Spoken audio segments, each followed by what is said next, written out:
Hello and welcome to this week's video. My name is Anuska Taylor. Thank you so much for joining me.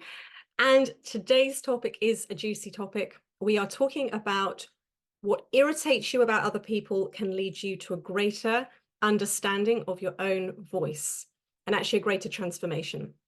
And this is really the essence of my voice coaching, to be honest, if I was to summarize it in a sentence.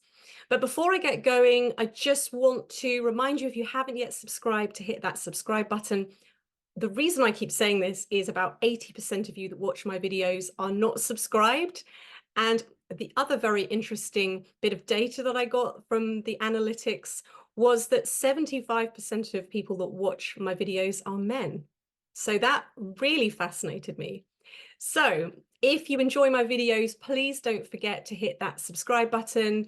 Also leave me a comment, like my videos, share them, and ask me a question. If you want to ask a question, very happy to answer questions. So let's get to it. Now, last week I was running a session at a conference and I touched on this topic and people found it really interesting. And I shared this quote that I'm about to share with you. And then I talked a little bit about it as part of a bigger picture session.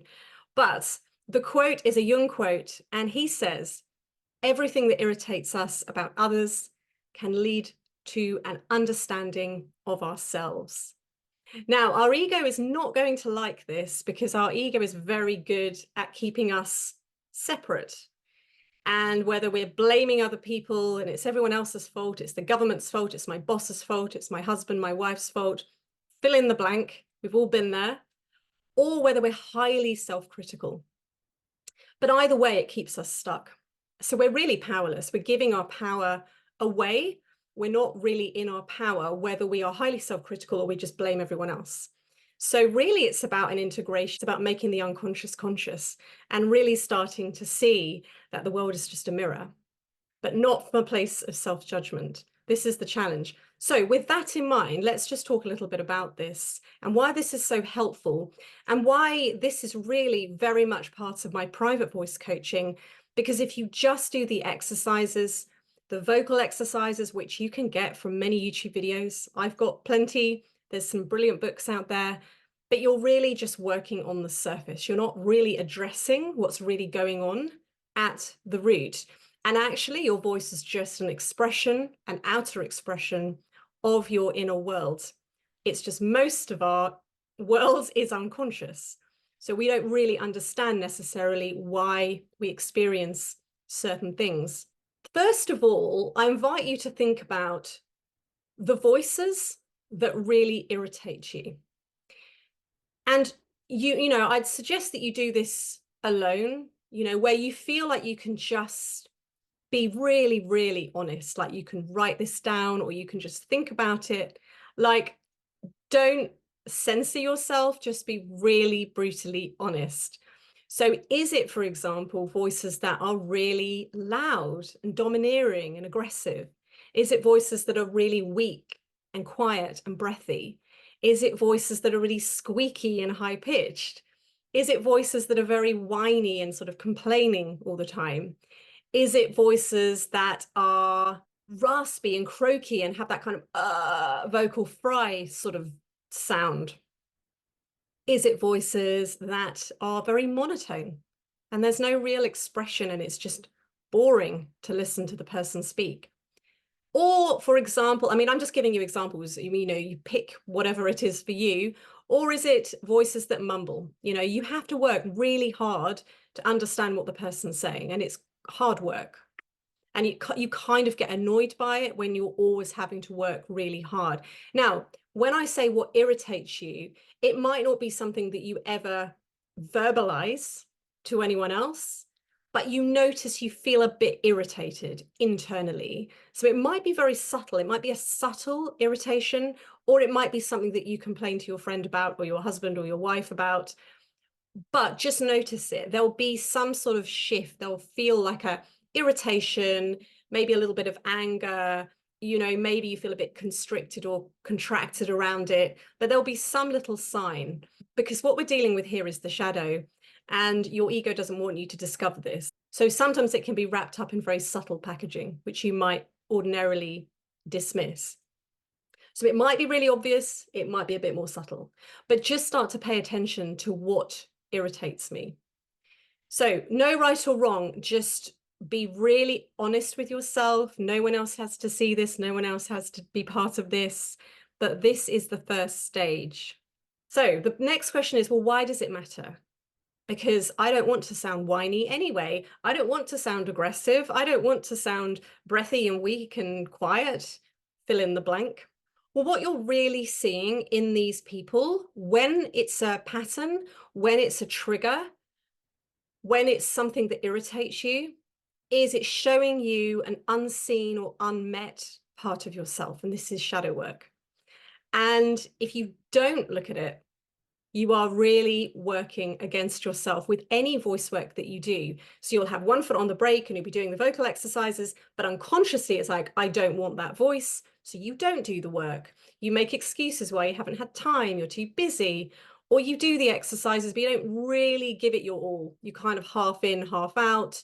Maybe you're distracted when you're doing them, or maybe you just don't put much energy into it. So you're not really gonna get the results. And I say this to clients all the time. In order to create change with your voice, you have to go to an extreme.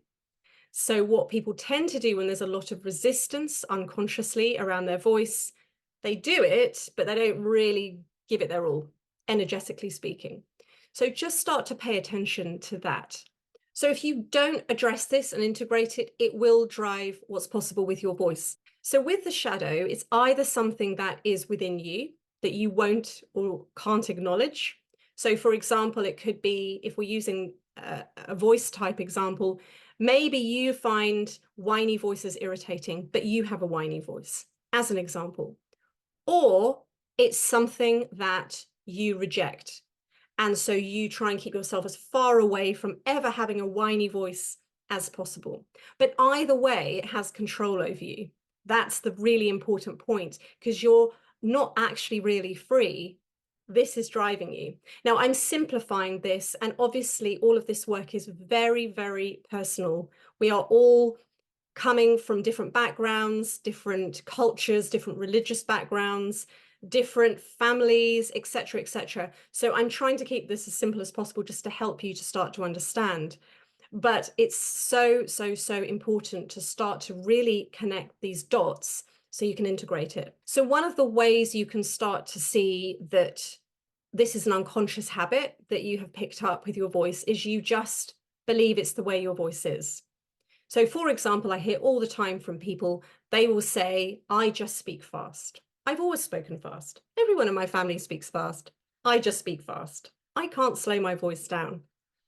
Now, from my perspective, unconsciously, there's a reason why you speak fast. And most likely, now not necessarily, like as I said, it could be the same, it could be the opposite. You're probably going to be triggered by people that speak slowly, or you're going to be also triggered by people that speak fast because it's a part of you. So that's why we have to kind of look at, we're either looking at something that's within us or looking at something that we reject. So let me give you some examples of how this might show up. And as I said, this is very personal, so don't take this all really literally. You know, you have to look at this through your own lens of your own life and your own upbringing and conditioning as well. So let's take the example of the whiny voice. Now, a client has actually said this to me before when I do this, go through this with clients. He actually said that he was very triggered by whiny voices, like girly, whiny voices. And there's that kind of sense, I suppose, if we sort of lift the lid on that, is that there's an element of kind of victimness. There's an element of being a complainer and blamer and victim. There's a sort of damsel in distress kind of vibe going on here. So questions to ask yourself here then are, where am I a victim in my life? Where do I blame the outside world for what's going on within my life? Or am I the other way? Am I incredibly hard on myself and I never blame anyone for anything, and I always just take on everything for myself? So again, with the ego, everything is very black and white, very extreme. Usually it's very much about duality, good, bad, right, wrong, black, white, up, down. So there's not much gray with the ego, whereas the true voice, the true self, lives in the gray. And we live in a world where it's very black and white. That's a bad person. That's a good person. They're amazing. They're not. You know, that's the kind of world, the society I think most of us grow up in. And we see it with celebrities. You know, they're put on this massive pedestal until they're knocked down, and then we can't stand them, you know, and suddenly they just get ripped into by the media. So this is all feeding into us. This is all impacting us, whether we're conscious of it or not, because we're all swimming in this culture. So first of all, look at that. So where am I either that person, or where am I avoiding being that person? Remember, either way, you're not free. You're still being driven by that conditioning. The second part of this is, what is it about that voice, that tonality, that quality of the voice that I'm rejecting as part of this, or I'm embracing as part of this? So in this case, I suppose when I think of a whiny voice, it tends to be high pitched. It tends to be quite a small kind of high pitched voice. Now, without going into too much depth about this particular client, his voice was completely the opposite. And actually, one of the things we worked on was getting more expression into his voice.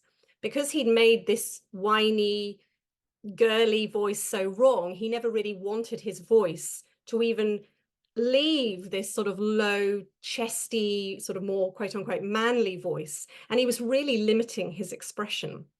And this is how it impacts us. So it's not that you now become a girly, whiny, moany, complaining person with that kind of annoying voice, but you're not afraid to take on some of the characteristics, some of the qualities of that voice. So in this case, it would be a willingness to kind of be more expressive, use more intonation, more modulation, allow the voice to move a little bit more, allow it to be more engaging.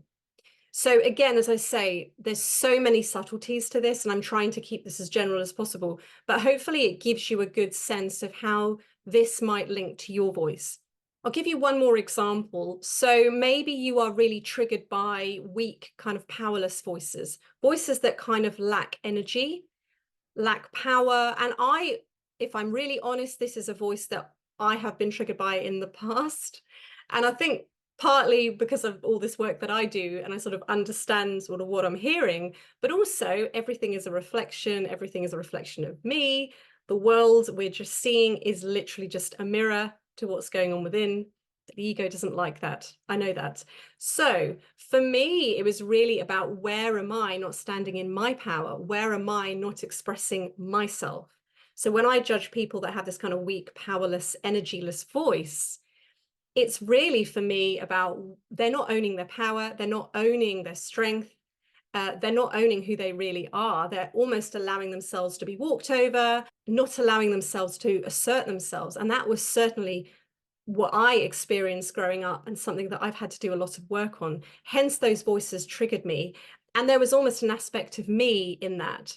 So again, it's either something that you have absorbed and adopted. So for me, there was, pre me doing this work, very much this kind of powerless voice that I just give up, just say whatever you want to me, I'll just, you know, be walked all over. Or it could be that you've gone the completely opposite way, and you've now got a very domineering, loud, forceful voice, and you fear allowing a bit more of that gentility, that lightness, that weakness into your voice, because you don't want to be perceived as weak, as someone that is powerless. But remember, with all of this, with the shadow, it's an integration. So it's not that you become now this weak, powerless person. It's that you're not afraid to start to integrate some of those qualities into your voice. So it might be more vulnerability. It might be more, depending on which side of the coin you're on, it might be actually stepping into more assertiveness and more powerfulness and more energy. Or it might be actually letting down some of these defenses around such a forced, domineering voice, and maybe having a little bit more vulnerability and sensitivity coming through, which your ego might perceive as being a bit weak. So this is really fascinating. It's not something that you can do in just 5 minutes. I have a course on Udemy, Free Your Mind, Free Your Voice, which talks about this in a lot more depth. It's not a course you want to sit there and do in an hour. It's something you have to really spend some time journaling about, meditating about, go into the world, start to pay attention. Who irritates me? What is it about their voice, their mannerisms? And start to see, is that a part of me that I'm rejecting, that I don't like? Or is it something that I am completely avoiding? But either way, remember, it's still got control over you. So the whole goal with all of this work is about integration. And that is truly the only place where you can find your authentic voice. Otherwise, you're just playing a role. You're just playing out your conditioning. And depending on how you've been conditioned will depend on how that shows up. So this is big work. If you are interested in learning more, this is very much part of my 8-month private voice coaching program. And there's more information below. You can book a 30-minute consult with me to learn more, and I can share some insight and understanding with what I'm hearing with your voice and how I can help you. Or you can actually book a 1-hour Reclaim Your Voice session to give you a real understanding of how I would work with your voice. If you're like, I just want to see what this is about first. I also have a digital voice coach service. So this is where you can send me an audio. And from that audio, obviously you can give me information within the audio of what you're experiencing, what you feel your struggles are, what your triggers are as well. Really helpful for me. And I will give you a personalized video back. So obviously, depending on what you want to invest, but honestly, if you really want to create lasting transformation, you have to do this inner work. And it takes time, it takes courage, and it's going to challenge you, but it is so worth it. You will never view the world through the same eyes ever again in a really good way. So thank you so much, and I will see you next week.